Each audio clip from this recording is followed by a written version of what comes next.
The reservation popped up on his screen at 7:04 p.m., a soft chime breaking the silence between us. Le Mistral confirms your table for two, Friday at 7:30 p.m. Window seat, as requested. Nathan was in the shower. I was folding laundry on the edge of the bed when I saw it, his phone, face up, glowing with a message not meant for me. And just like that, my world split.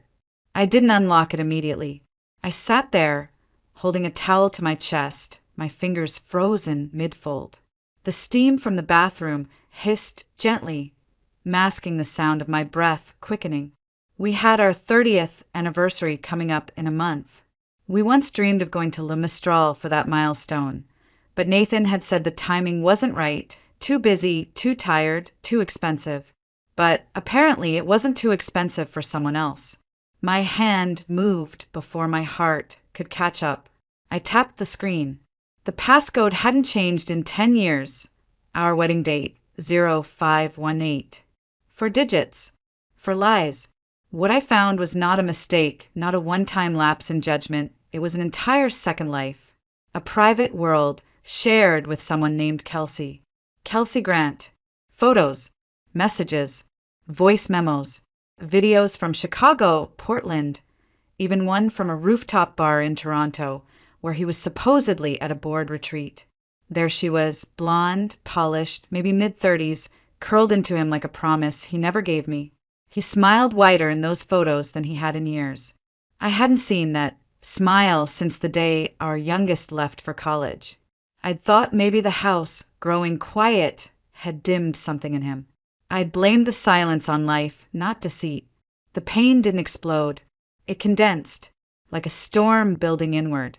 I sat back on the bed, phone resting on my lap like a confession. I didn't cry. I didn't scream. Instead, I folded the last shirt in the basket with perfect corners and slid it into Nathan's drawer, right next to his cologne.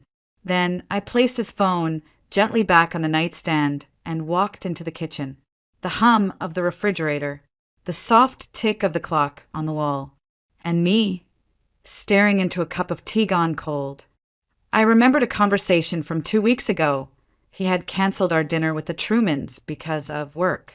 Now I knew it wasn't a work night, it was Kelsey night. I pressed my fingertips against the countertop. The granite felt like ice. Vanessa? His voice came, muffled from the bathroom. Have you seen my blue checkered shirt? The one with the French cuffs? Second drawer, left side, I replied. My voice was flat, surgical. He couldn't hear the tremble under it, or maybe he never had.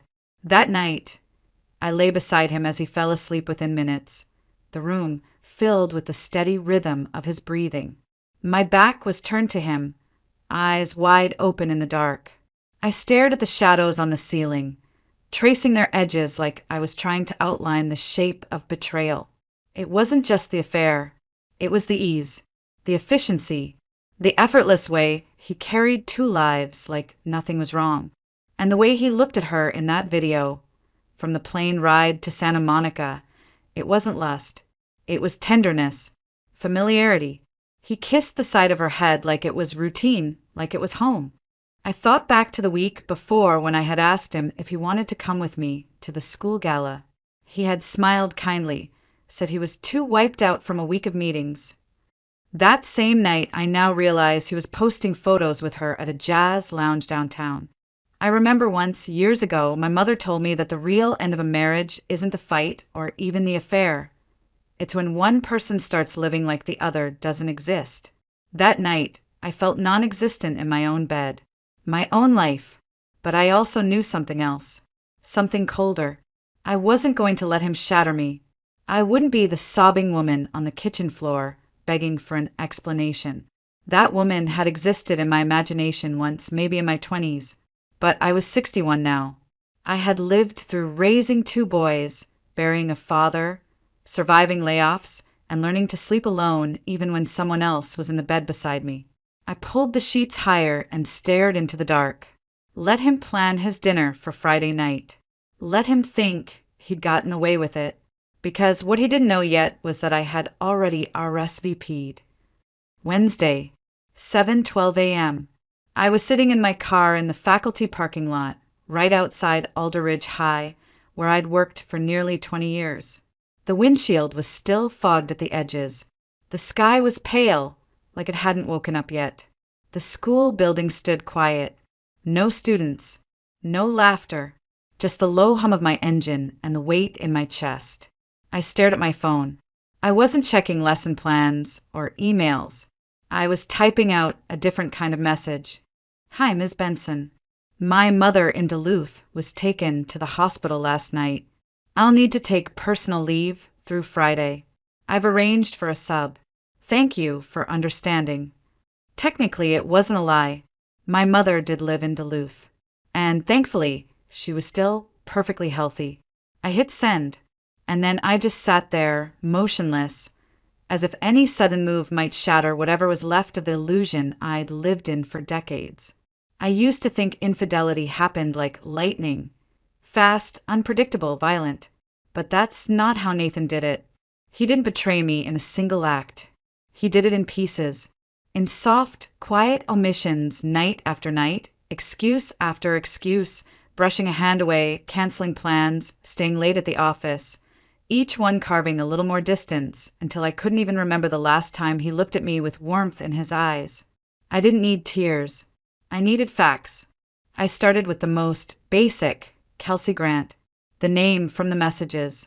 A few quick searches, and there she was, Facebook, public profile, curated to perfection. Blonde, mid-30s, fit. Plenty of candid work events, champagne glasses, hotel lobbies. And then buried in her bio, married to Daniel Grant since 2018. Married. I kept digging. LinkedIn led me to Daniel. Structural engineer, based in St. Paul. Currently working on a sustainable housing project near the Riverside district. A man with calm eyes and clean edges. A man who probably thought he had a normal life. Until now. I opened my work email. I wasn't going to scream at Nathan. I wasn't going to confront Kelsey in a parking lot. That's not who I am. I wanted them to feel what it's like when truth walks in wearing heels. I drafted an email, calm, professional, surgically precise. Dear Mr. Grant, my name is Vanessa Morgan, and I currently serve as the Academic Programs Director at Alder Ridge High School. We are launching a career speaker series for our graduating seniors and came across your recent work in the Riverside Green Initiative. I was impressed by your innovative approach to sustainable design. If you're available, I'd love to discuss the possibility of having you speak at one of our sessions. I've scheduled a dinner meeting at Le Mistral this Friday at 7:30 p.m. to go over the details. Looking forward to your response. Warm regards, Vanessa Morgan. I read it twice. Not a single word betrayed the storm beneath it. Then I hit send. At 11:02 a.m., a reply landed in my inbox. Thank you, Mrs. Morgan. I'm honored by the invitation and would be happy to meet at Le Mistral on Friday at 7:30. See you then. I set my phone down. No relief, no triumph, just the quiet confirmation that every piece was falling into place. Then I picked up the phone again, this time to call Le Mistral directly. The hostess answered with polished cheer. Good afternoon, Le Mistral. How may I help you? Yes, I said, my voice steady. I'd like to reserve a table for 2 this Friday evening at 7:30 p.m. by the window if possible. We do have availability by the window, ma'am. Would you like to make any special arrangements? I hesitated just long enough to sound casual. If there's a way to seat us near the table under the name Nathan Morgan, I'd appreciate it. We're potential business partners and would like to be close by. Half-truths still count. Certainly. I'll place your table adjacent to theirs. Will you be ordering wine in advance? No, I said, offering the smallest smile, though she couldn't see it. Just give us a clear view. When I ended the call, I was standing by my hallway mirror. The reflection, staring back at me, wasn't the woman from the night before. She looked sharper. Her eyes no longer wavered. Her spine straighter. I reached for the back of my closet. There it was, the wine-colored silk dress Nathan had once called a little too bold for someone your age. I'd kept it anyway, maybe for this. I hung it on the door and looked at it for a long moment. Let him plan his perfect evening. Let her smile in candlelight and pretend she's won something. Let them think the world will protect their secret, because I won't. Thursday morning came with a gray sky and air thick enough to feel like something was about to snap. I didn't sleep much. I didn't try to. I spent most of the night replaying conversations I thought I understood. Only now, in hindsight, each one sounded like a riddle hiding a truth I didn't want to see. Nathan left early for work. He kissed my forehead like he had every morning for years, as if the routine could cover the cracks. I stood at the window and watched his car disappear down the driveway. I didn't wave. The second he was gone, I turned to my laptop. I needed confirmation.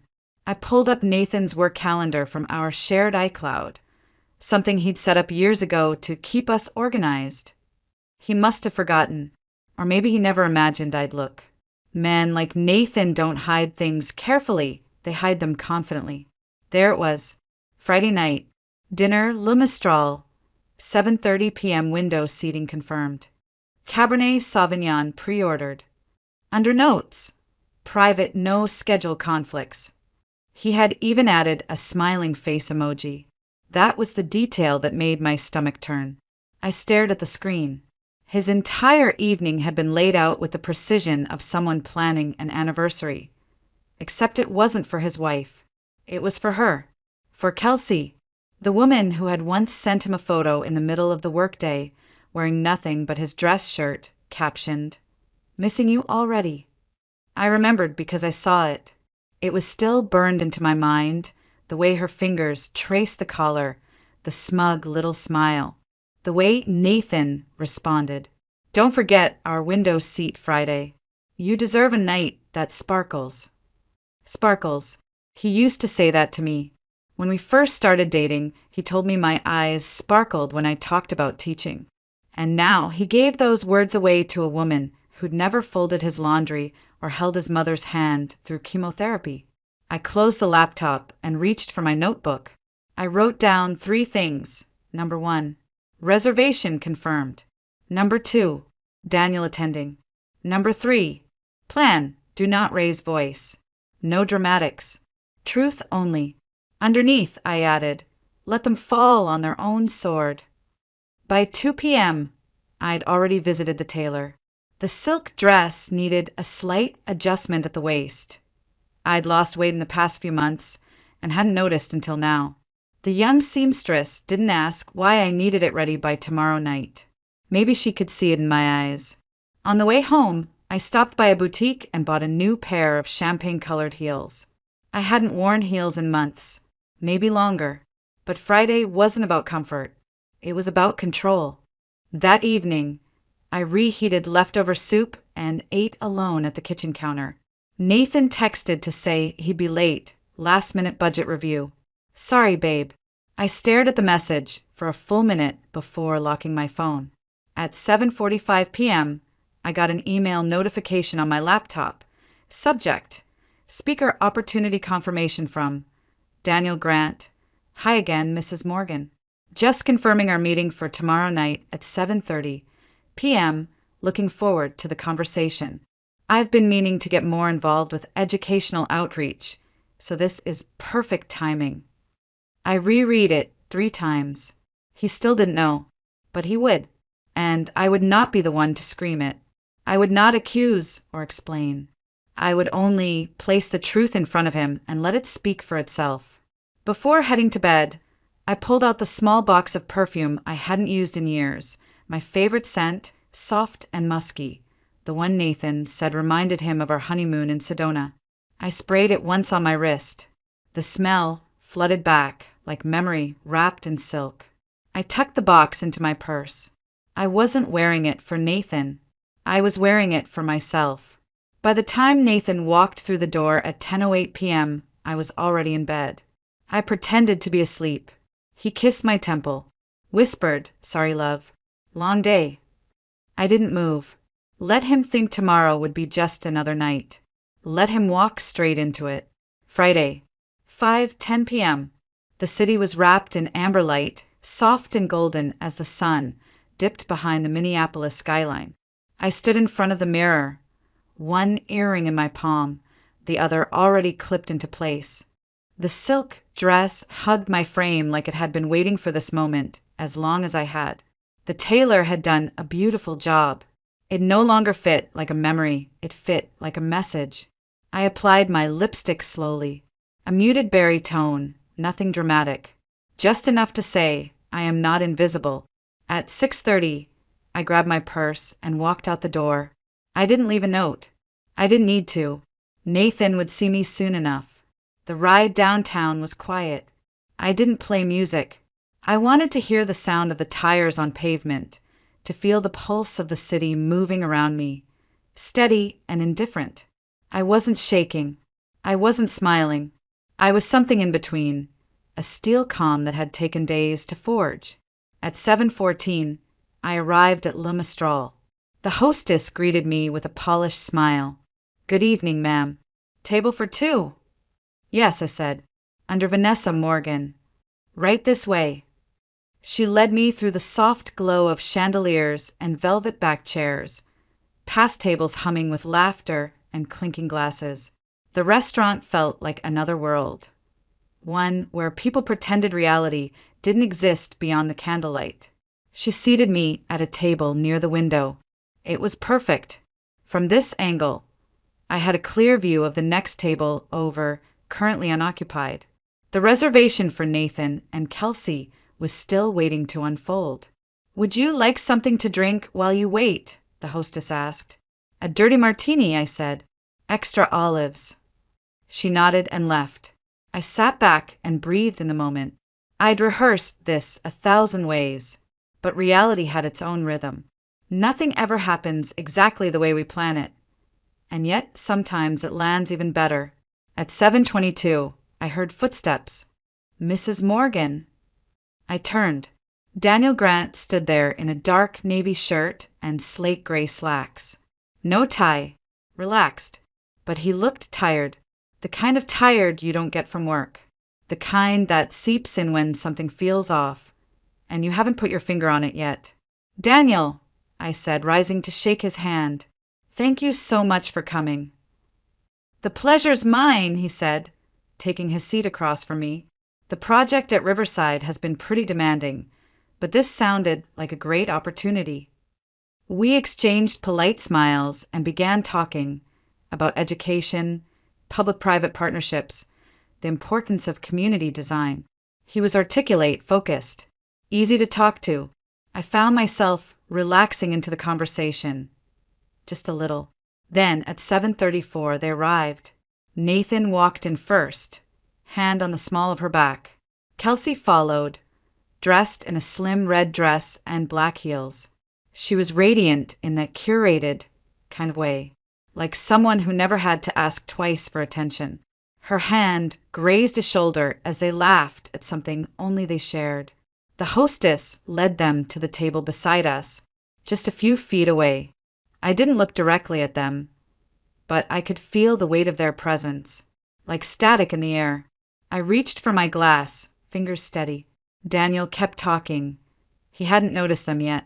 He was explaining a design challenge involving a city floodplain. I nodded, asked a question, kept the rhythm flowing. From the corner of my eye, I saw Nathan pour the wine. His hand brushed against Kelsey's as he passed her glass. She tilted her head and laughed. Her earrings shimmered in the candlelight. And then I turned slightly, pretending to reach for my napkin. My eyes met Nathan's. He froze. The wine bottle tilted awkwardly in his hand. The waiter caught it just in time before it spilled. Kelsey turned, following his gaze. Her smile fell. I held the moment just long enough. Then I looked away. "Excuse me for a moment," I said to Daniel, my voice calm. "I just need to step away." "Of course," he said, rising politely as I walked toward the restrooms. The hallway was quiet, dimly lit. Music from the dining room faded behind me, and then footsteps. "Vanessa!" It was her. Kelsey stood just a few feet away, her voice barely above a whisper. "You're Nathan's wife." I nodded. Slowly. She looked pale. Her lips parted, but no sound came out. I tilted my head slightly. "And you're the one holding hands with my husband under the table, while your husband is sitting less than 10 feet away." "Please," she whispered. "Not here." "Why not?" I said, still calm. "Isn't this what you wanted? Candlelight, romance, a little excitement." Her eyes filled with panic. She looked like she wanted to run. "Daniel doesn't know," she said. "No," I replied. "But he will." I stepped past her without another word. As I turned the corner, I saw Nathan rising from his chair, panic in his eyes. "Vanessa, what are you doing?" I didn't stop. I called over my shoulder, just loud enough. "Daniel? Could you come here a moment?" He stood, Nathan's face drained of color. Kelsey turned away, and just like that, the curtain lifted. Daniel walked toward me slowly, his expression shifting from confusion to concern. He looked at me, then at Nathan, then at Kelsey, who had now sunk into her seat, hands trembling against her wine glass. "What's going on?" he asked softly. I turned to face him fully. "Daniel, I'm so sorry to do this here, but I didn't know another way to tell you the truth without it being denied or twisted." His eyebrows furrowed. He looked back at Kelsey. "Truth about what?" Kelsey's voice cracked. "Daniel, please. Let's just talk at home." But Daniel didn't move. He looked at me, waiting, trusting that whatever was coming next wasn't fiction. I kept my tone steady. "Your wife and my husband have been having an affair. For months. I found out earlier this week. Messages, photos, trips they claimed were for work." Kelsey let out a strangled breath. "Vanessa!" I raised my hand, just slightly, not to silence her with force, but with finality. "I didn't come here to humiliate anyone," I said. "I came here to make sure the truth stood in the same room as the lie." Daniel stood frozen, then turned his gaze toward Kelsey. "Is this true?" Her silence said everything. Nathan stepped forward, his voice hoarse. "Vanessa, please. Can we just—" "No," I interrupted, still calm. "We can't, because you had every chance to tell me. You had every chance to stop, and you didn't." I turned back to Daniel. "I invited you here under false pretenses, and for that I truly apologize. But I thought if I were in your position, I would want someone to show me. Not to yell, not to destroy, just to show me." Daniel looked at Kelsey, then at Nathan, then at me. "You invited me here," he said slowly, "knowing we'd all be in the same room?" I nodded once. "Yes, because sometimes people only believe the truth when it sits across from them at a dinner table." He didn't say anything for a long moment. Then, finally, he turned to Kelsey. His voice was nearly a whisper. "You were going to let me sit there all night while you drank wine with him." She opened her mouth. Nothing came out. Nathan reached for my hand. "Vanessa, please don't do this. We've been married for 30 years. I stepped back. "We had 30 years, Nathan. And you burned them down for someone who was never going to fight for you when it mattered." His jaw clenched. "I messed up. I know that. But we can fix this. We can talk." I shook my head. "You don't fix a house that's rotten at the foundation. You tear it down and build something that won't collapse under rain." I turned to the waiter and gave a small nod. "Would it be possible to move to a private room?" "Of course, ma'am." Daniel followed me, silently. Kelsey and Nathan didn't. The room was small, quiet, candlelit. The music was softer here, more classical than jazzy, like the aftermath of a storm.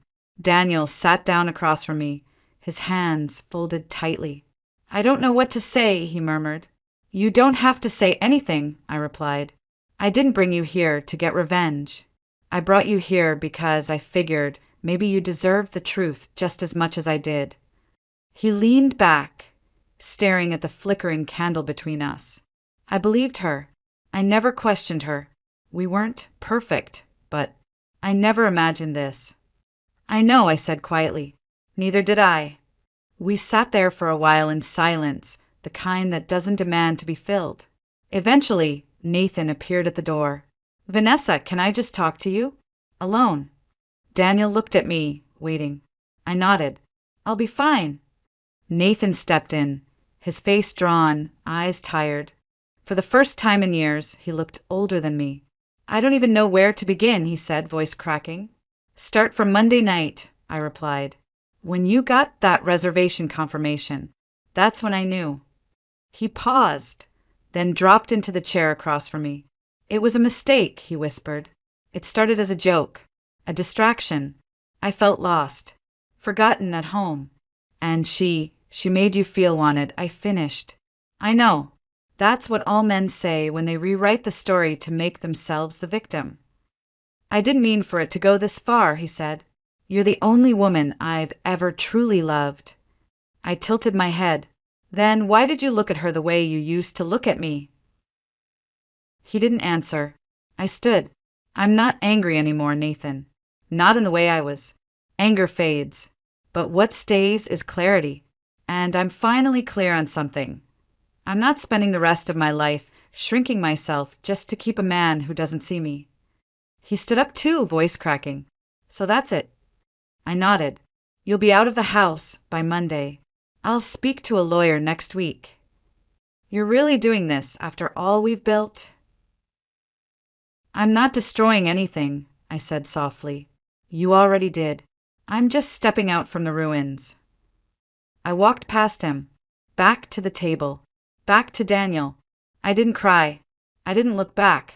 The night didn't end with shouting. There was no shattered glass, no thrown plates, no apologies screamed across a parking lot. It ended in silence. When Daniel and I left the restaurant, we didn't speak. The air outside was brisk, the kind that wrapped around your shoulders and reminded you that you were still alive, even if your world had just cracked wide open. He walked me to my car. Are you all right to drive? He asked. I nodded. Are you? He gave a short laugh. Not really, but I think I'd rather be moving than sitting still tonight. I didn't press him. We exchanged polite goodbyes, like strangers who had witnessed the same fire from different windows. Then I drove home, barefoot by the time I hit the freeway, heels tossed onto the passenger seat. When I got inside, I didn't turn on the lights. I walked to the bedroom, unzipped the dress slowly and let it fall in a puddle of silk at my feet. I stood in front of the mirror in my slip and stared at the woman, looking back. She didn't look destroyed. She looked new. In the quiet, my phone buzzed. Nathan. Again. Missed call. Missed call. Text, please. Just talk to me. Another. I didn't mean for it to happen like this. And one more. I love you. I powered the phone off. That was the last night I ever shared a roof with him. The next morning, I packed a small suitcase and drove to a friend's lake house just outside Duluth. For the first time in over 3 decades, I woke up without worrying what my husband needed, what my sons might call about, what the calendar demanded. I just breathed. Monday, when I returned, Nathan was gone. The house felt hollow, but not in a painful way. More like it had been aired out after years of holding its breath. I didn't cry when I saw the empty closet. I didn't touch the framed photo, still on the nightstand. I simply called a lawyer. The divorce papers were served a week later. Nathan didn't fight. Not really. He offered apologies, long-winded emails, texts filled with regret. He even sent flowers to the school. 4 dozen white roses with a note. 30 years is worth saving. I gave them to the janitorial staff. 2 weeks after filing, I received a message I hadn't expected. Daniel, coffee at Tanner's. Simple. No pressure. No strings. I looked at the clock. 9:12 a.m. I replied, give me 15 minutes. We met at a small corner cafe downtown. I wore a scarf over my hair and no makeup. He looked the same as that night, quiet, exhausted, but grounded. We talked for an hour. Then 2. Not about them. Not even about what happened. We talked about architecture, about teaching, about music. He told me he used to play the piano, but hadn't in years. I told him I used to paint, but gave it up when the kids were born. That coffee turned into brunch the next weekend, then another, and then, without ever discussing it out loud, it became something else.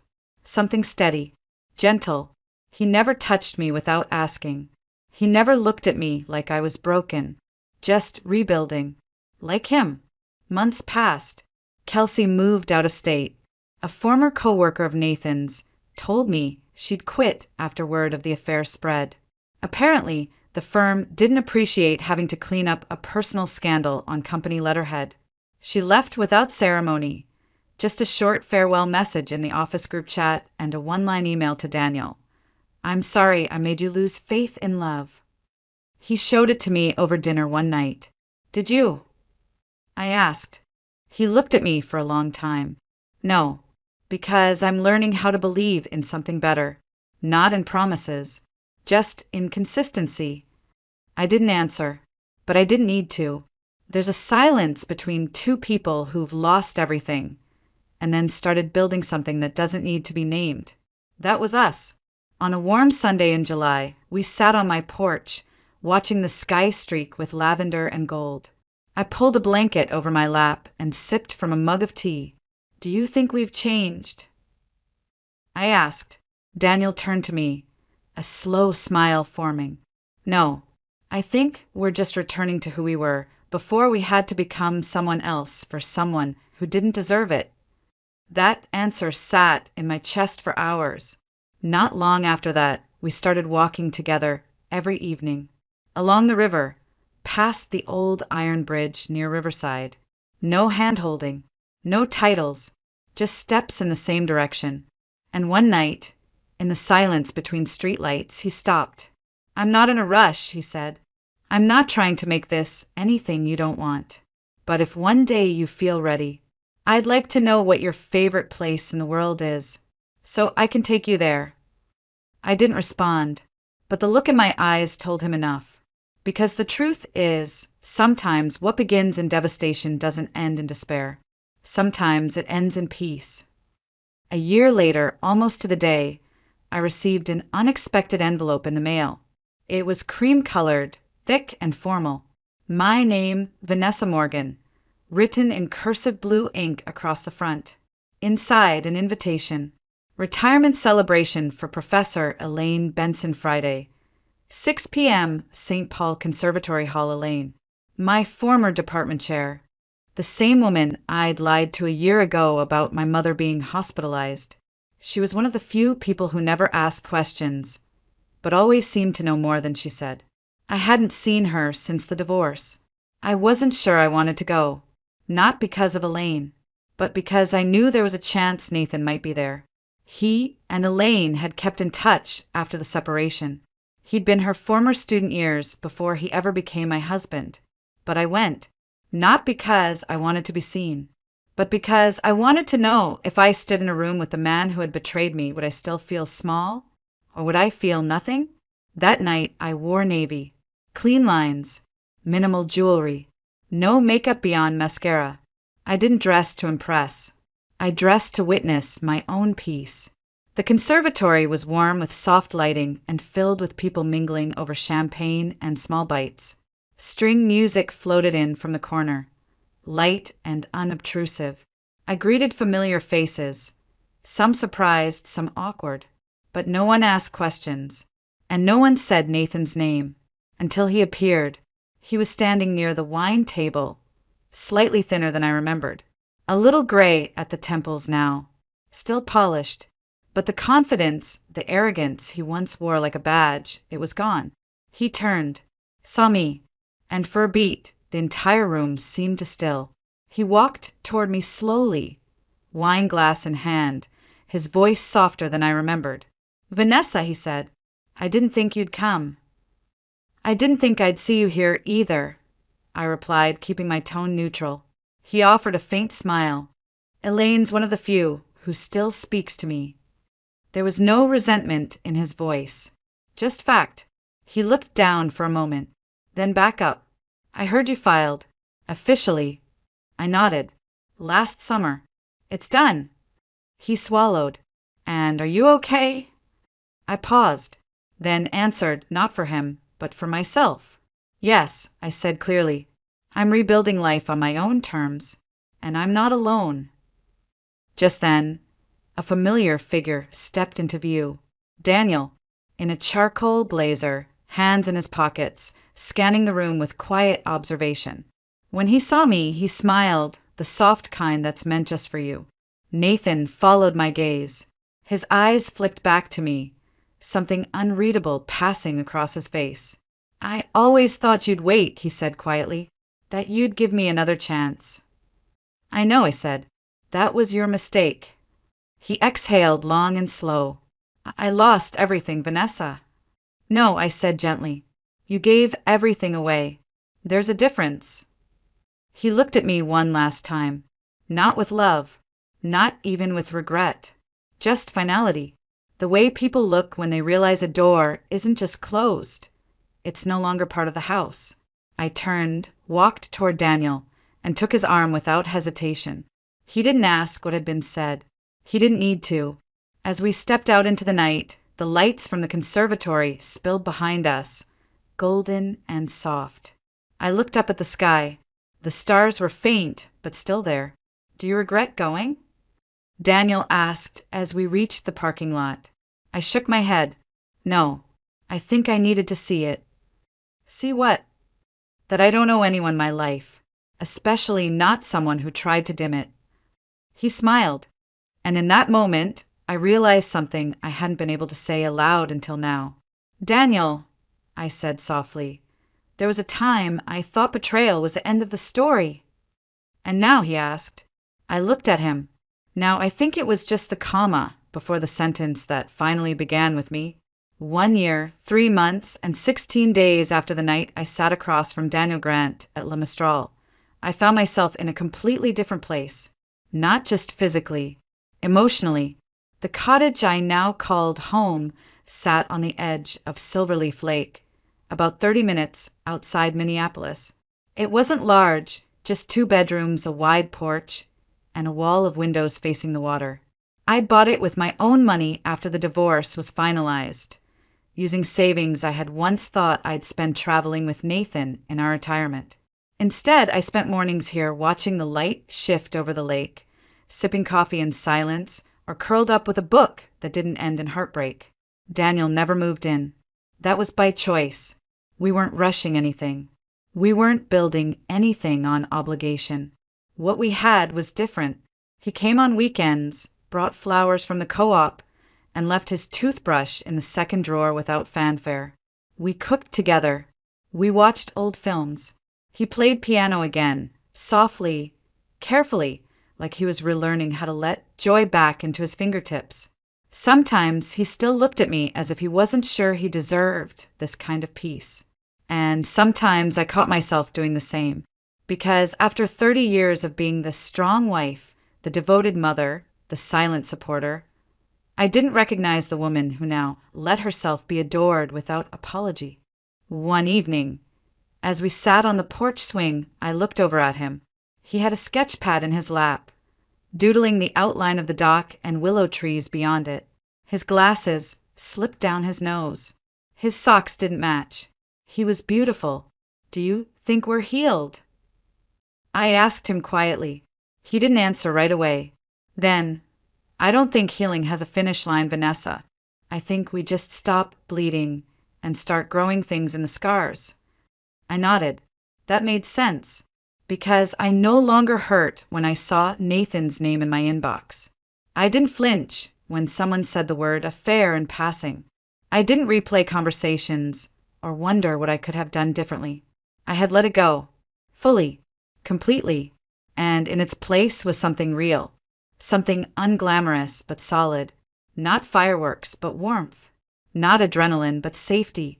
Daniel never said forever, but he always said, I'm here. That was enough. One afternoon, while folding laundry, I found a small box tucked between my sweaters. Inside was a note card in Daniel's handwriting, for when you're ready to name this thing we've been building. Underneath the card was a silver key. No pressure, no question, just possibility.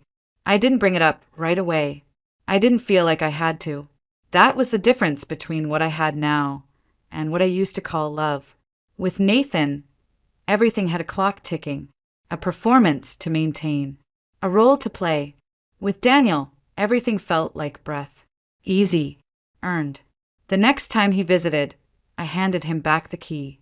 And I kissed him, not because I owed him anything, but because I finally understood something. Love that requires you to disappear to make it work, that isn't love.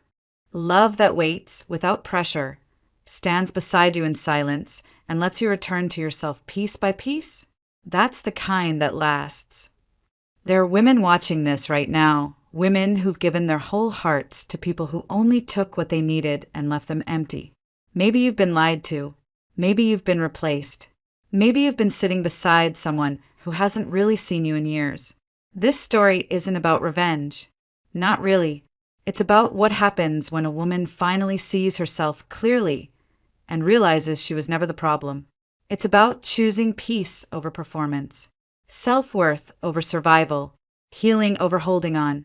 So if you're watching this and your heart feels cracked, let me say this clearly. You are not too old to start over. You are not too broken to be whole again. And you are never, ever too late to choose yourself.